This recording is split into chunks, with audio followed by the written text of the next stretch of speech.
하나님 말씀 마가복음 5장 보겠습니다.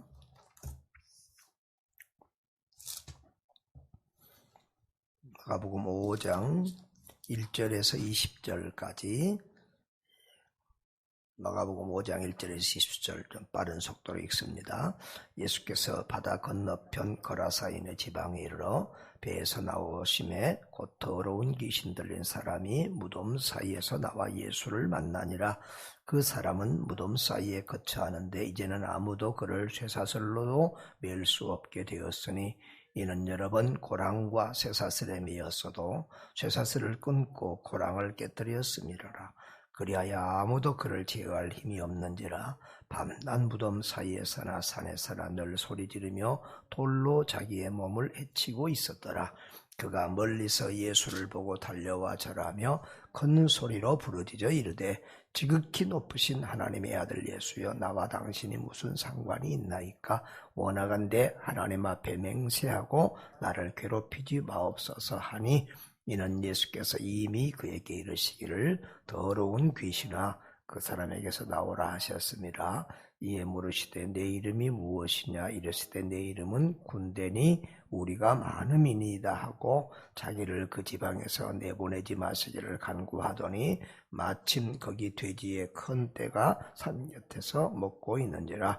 이에 간구하여 이르되 우리를 돼지에게로 보내어 들어가게 하소서 하니 허락하신데 더러운 귀신들이 나와서 돼지에게로 들어가매 거의 2,000마리 되는 떼가 바다를 향하여 비탈로 내리더라. 바다에서 몰사하거늘 치던 자들이 도망하여 읍내와 여러 마을에 말하니 사람들이 어떻게 되었는지를 보러 와서 예수께 이르러 그 귀신 들렸던 자 곧 군대 귀신 짚혔던 자가 옷을 입고 정신이 온전하여 앉은 것을 보고 두려워하더라.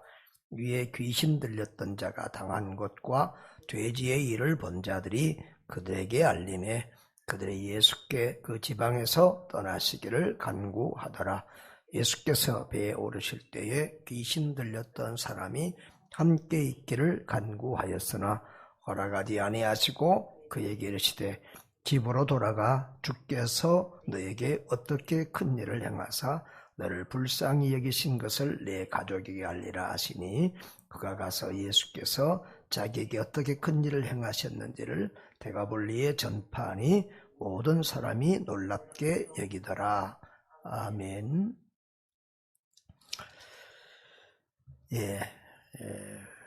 바로 앞에 마가복음 4장에서는 예수님이 자연계를 통치하고 다스리시는 하나님이신 것을 보여주셨습니다. 이제 5장에 와서는 예수님이 영계까지도 다스리는 하나님이신 능력자이심을 보여주십니다. 광풍을 만나서 그 고생을 하고 이제 바다 건너편에 다다랐더니 이번에는 광인, 미친 사람이 나와서 또 그들을 괴롭히고 또 그들과 이렇게 마주치게 됩니다. 자연계에 또 우리가 통제할 수 없는 그런 것들도 우리 인생을 괴롭게 하고 우리를 힘들게 하지만, 또 참 통제할 수 없는 사람,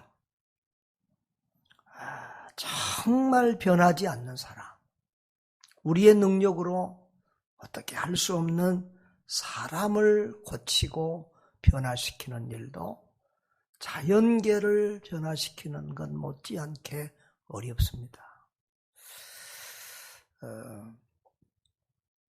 나무나 무슨 물건들은 깎아놓으면 깎아놓은 대로 있는데 사람은 날마다 시시각각 변합니다.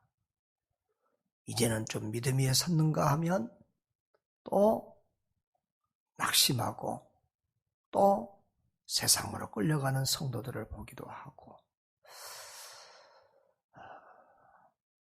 또 어딘가 이해할 수 없는 사람들의 모습.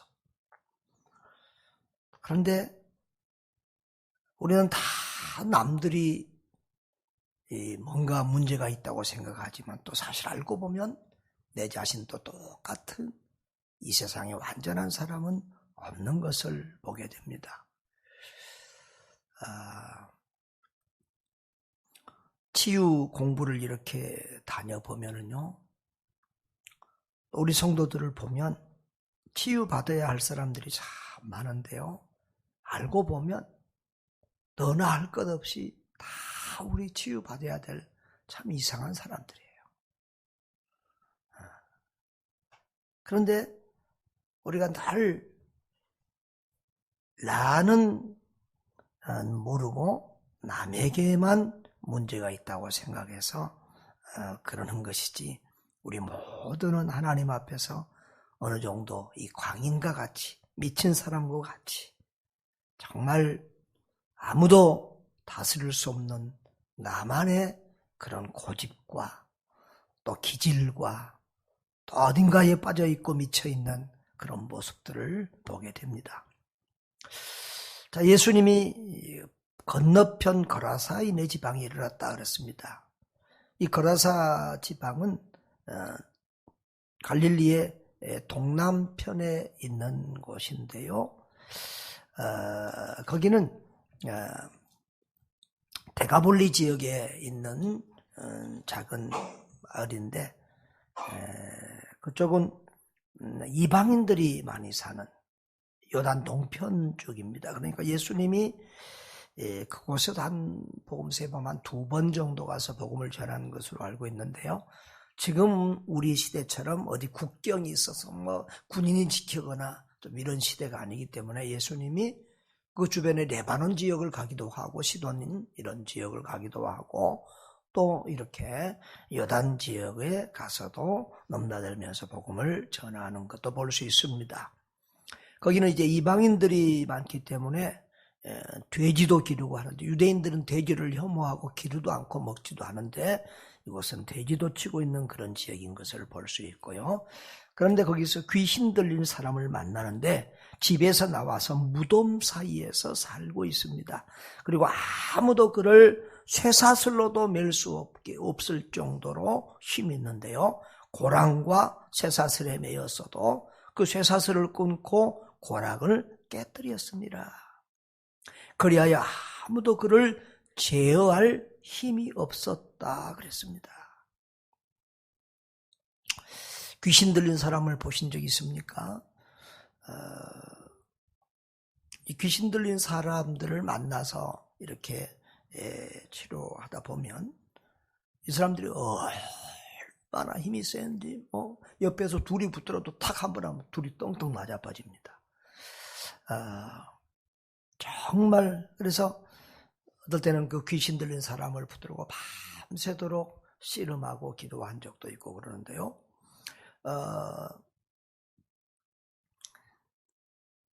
그래서 이렇게 가끔 보면 이렇게 언론이나 주변에서 들으면 목사님들이나 이런 사역자들이 귀신 들린 사람들을 치료했는데 그 귀신 들린 사람이 죽는 경우가 가끔 있습니다. 그래서 감옥에 가는 목사님들이 잘못하다 감옥에 가는 그런 경우들도 있는데, 그때 보면 뭐 몸에 푸럭물이 들었다, 또 갈비뼈가 뭐 부러졌다, 뭐 이런 얘기들도 합니다.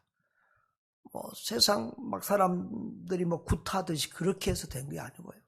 얼마나 이 귀신 달린 사람이 힘이 센지 그것을 제어하느라고 뭐 누르기도 하고 뭐 하기도 하고 막 여러 사람이 그러다가 보니까 이제 그런 불상사가 발생하는데요. 그렇게 이 귀신 들린 사람들은 정상적인 사람이 통제하기 어려울 만큼 힘이 아주 정말 광적으로 힘이 셉니다. 그런데 이 귀신 들린 사람, 사탄 마귀는 이 귀신 들린 사람을 통제해서 정말 이렇게 그 인격과 육체와 영혼을 다 망가뜨려버린 비참한 인생이 되게 합니다. 가정에서 살아야 될 사람이 무덤 가운데서 살고, 점잖은 인격적인 사람이 소리를 지르게 하고, 그리고 돌로 자기의 몸을 자해하는, 그렇게 자기를 망치고 죽이려고 하는 그런 참 비인간적인, 참 짐승만도 못한 이런 삶을 살게 합니다. 그런데 그가 멀리서 예수를 보고 달려와서 절하며 큰 소리로 부르짖어 이르되 지극히 높이신 하나님의 아들 예수여, 나와 당신이 무슨 상관이 있나이까? 원하건대 하나님 앞에 맹세하고 나를 괴롭히지 마옵소서. 이렇게 말합니다. 이 앞에 부분, 지극히 높으신 하나님의 아들이여, 아들 예수여, 여기까지만 보면 이 사람의 신앙이 굉장한 것을 저는 볼 수 있습니다.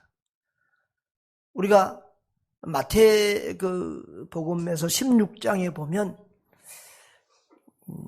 베드로가 주는 그리스도시요 살아계신 하나님의 아들이라고 고백했을 때는 한참 뒤에 예수님의 사역 말기입니다. 십자가 지기 얼마 전입니다. 그런데 이것은 예수님의 사역 초기입니다.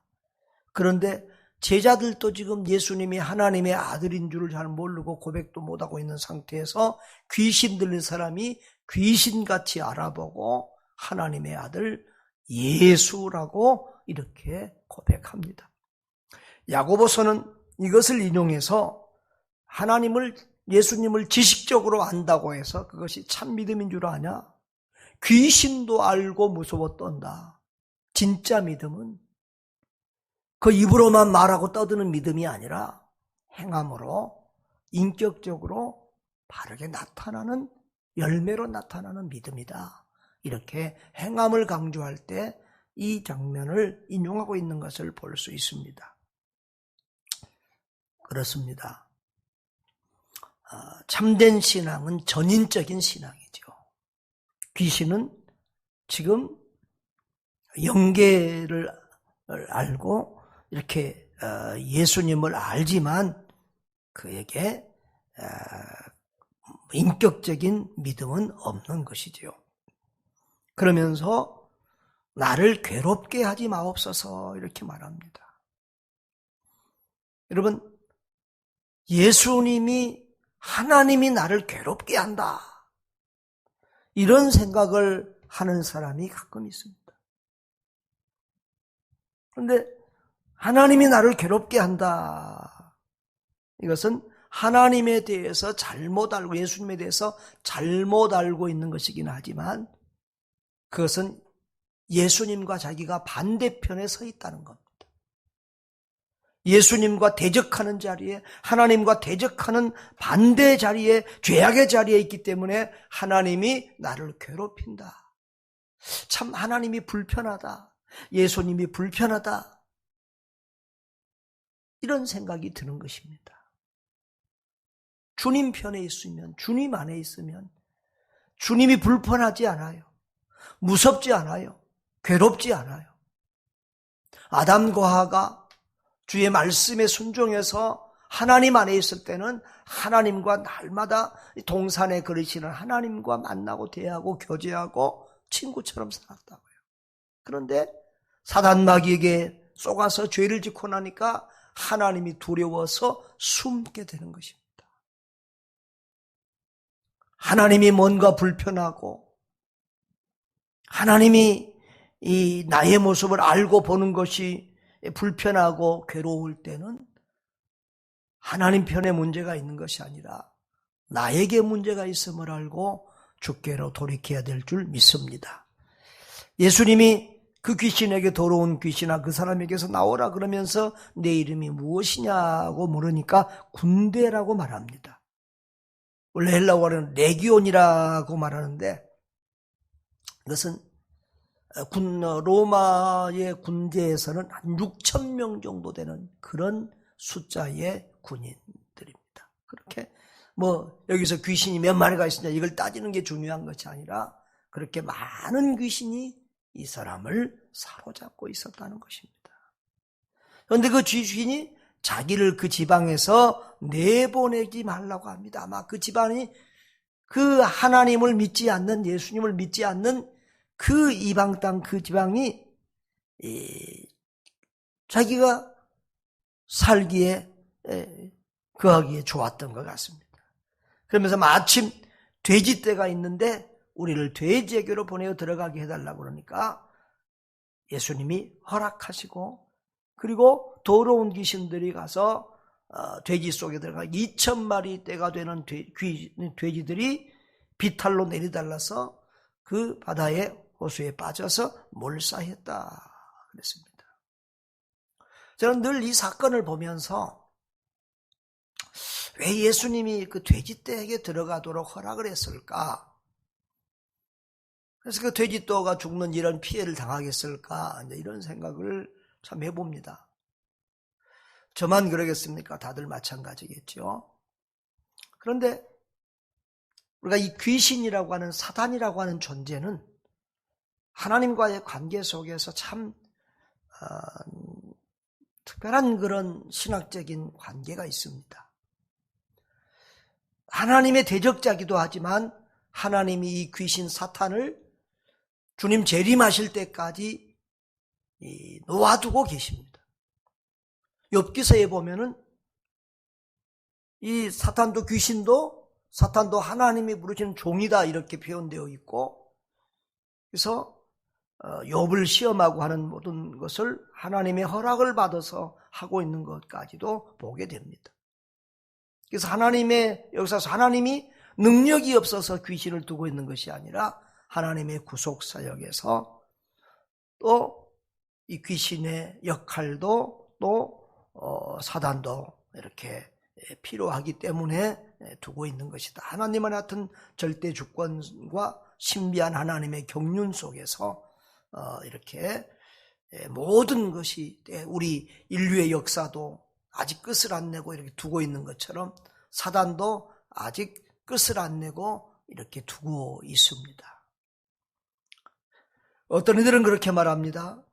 이쪽 지역 사람들이 정말 예수님에게 관심도 없고, 나중에 보면은 이 사람을, 귀신 들린 사람을 예수님이 고쳤는데도 예수님에게 관심도 안 보이고, 그리고 사실은 죽을 사람이, 귀신 들린 사람이 고쳐졌으면 기뻐하고 고마워해야 될 텐데 그 지역에서 떠나라고 이렇게 하는 그 지역 사람들을 보면 영적으로나 이렇게 여러 가지 상황에서 하나님에 대한 관심도 마음도 없고, 예수님에게 관심도 없고, 그리고 사람에 대한 애정과 긍휼과 사랑도 없는 것을 볼 수 있습니다. 바로 이런 지역에 대한 주님의 심판이다, 이렇게 보는 그런 학자들의 견해도 있습니다. 아무튼 그렇게 해서 이제 귀신이 그 사람에게서 나갑니다. 그랬더니 15절에 보니까 귀신 들렸던 자가, 곧 군대 귀신 집혔던 자가 옷을 입고 정신이 온전하여 앉아 있었다 그랬습니다. 이렇게 그 광인도, 미친 사람도 인간 노릇하지 못하고 귀신에 잡혀있던 사람도 예수님을 만나니까 정상적인 사람이 됐다는 것입니다. 할렐루야. 그러니까 아무 소망이 없는 짐승 같은 인간일지라도 예수님만 만나면 정상적인 사람, 온전한 사람이 되는 줄 믿습니다.